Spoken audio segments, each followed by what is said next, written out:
பர்பின்னா இப்படி இருக்கணுமா? என்ன மெத்து மெத்துன்னு சுவையாக இருக்குது பாருங்கள். இப்படி இருக்கணும். இந்த மாதிரி நீங்களும் செய்யுங்க செய்முறையோடு. வாங்க இன்றைக்கி சூப்பரான அருமையான ஒரு ரெசிபி பார்த்துடலாம். அதுக்கு கொஞ்சமாக கடாயில் எண்ணெய் நெய்யும் கலந்து ஊற்றி வச்சுருக்கோமா, அதில் இந்த முந்திரி பருப்பை வறுத்து எடுத்துக்கலாம்.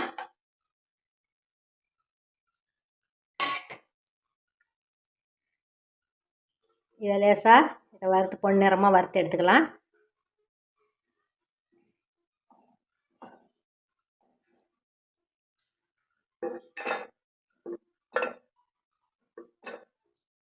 இப்போ அதே கடாயில் மிசரிங் கப்பு 1 கப்பு ரவை சேர்த்துக்கிறோமா. இந்த ரவையை இந்த நெய்யில் அப்படியே வறுத்து எடுத்துக்கலாம்.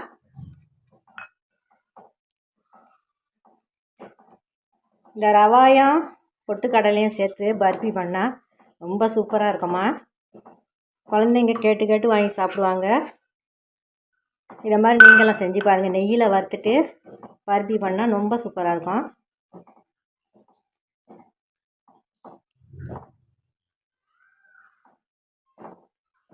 நல்லா வறுப்படட்டும்.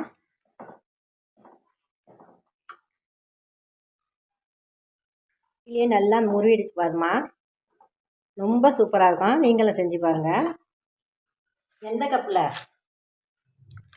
ரவா எடுத்துக்கலாம், அதே கப்பில் 3/4 கப்பு பொட்டுக்கடலை எடுத்துக்கலாம்.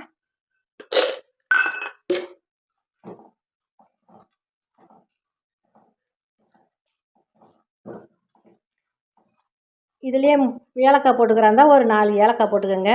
ஏலக்காய் பவுடர் இருந்தாக்கா பவுடர் போட்டுக்கலாம். கடைசியில் ஏலக்காய் தான் போடணுண்டாக்கா இதிலே போட்டு வறுத்துக்குங்க. போதும், பொட்டுக்கடலை சகக்க வேண்டியல.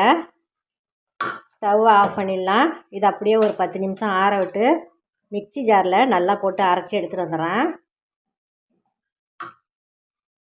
இப்போ பொட்டுக்கடலை மாவு அரைச்சாச்சுமா. ரவா பொட்டுக்கடலை மாவு அரைச்சிட்டு வந்துட்டேன்.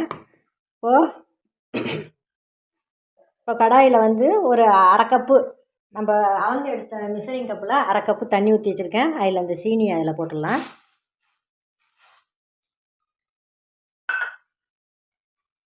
இப்போ அதில் ஒரு பிஞ்சு உப்பு கொஞ்சமாக,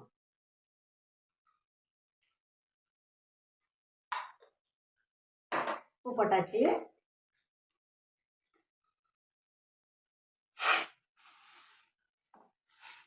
இது நல்லா கொதிக்கிட்டங்க.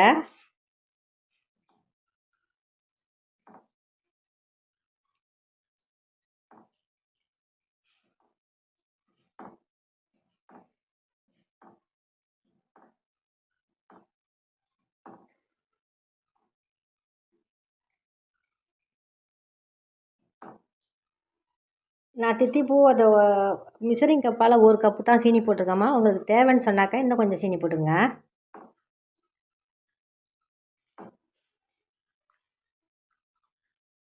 கலந்து விட்டாச்சு. கொதிக்கிட்டு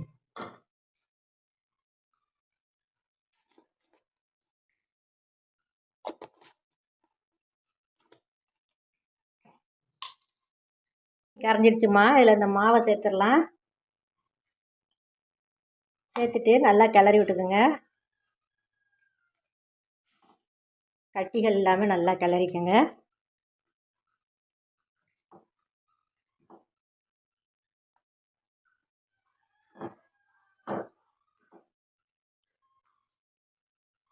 கிளறிட்டு இந்த எண்ணெய் வச்சுருக்கோம் இல்லைம்மா, நெய்யும் எண்ணெயும் இதில் பாதி சேர்த்துக்கலாம்.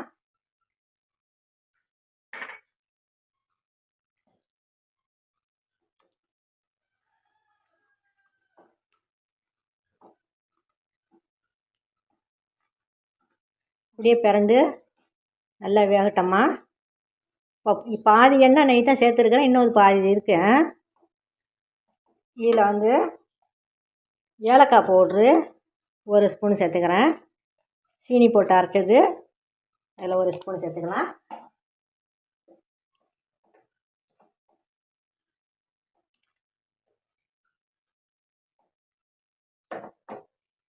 அப்படியே பிறண்டு வரட்டம்மா.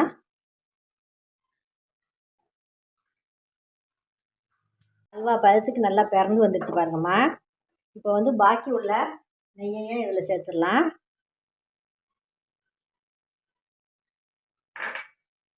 இது ரொம்ப சூப்பராக அருமையாக இருக்கும்மா.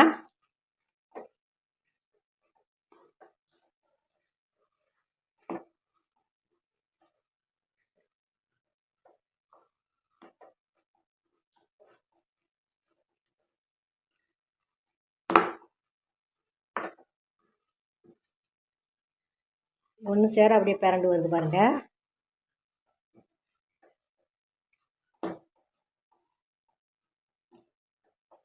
பாருங்க அமுக்குனா எப்படி வருது பாருங்க. சாப்பிட சுவையான அருமையான பர்பி. எல்லாரும் எப்படி இருக்கீங்க? நல்லா இருக்காங்களாம்மா? லைவ்லாம் போட்டணும் பார்த்தீங்களா?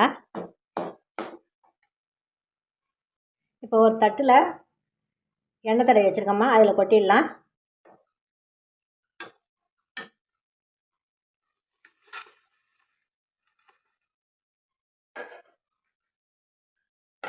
பாத்திரத்தில் நெய் தடவி வச்சுருக்கிறேன், அதில் சேர்த்துருவோம்.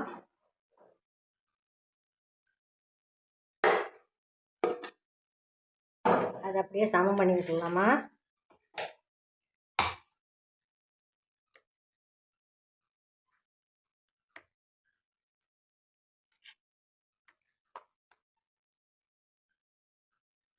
சூப்பரான பர்பி ரெடிமா.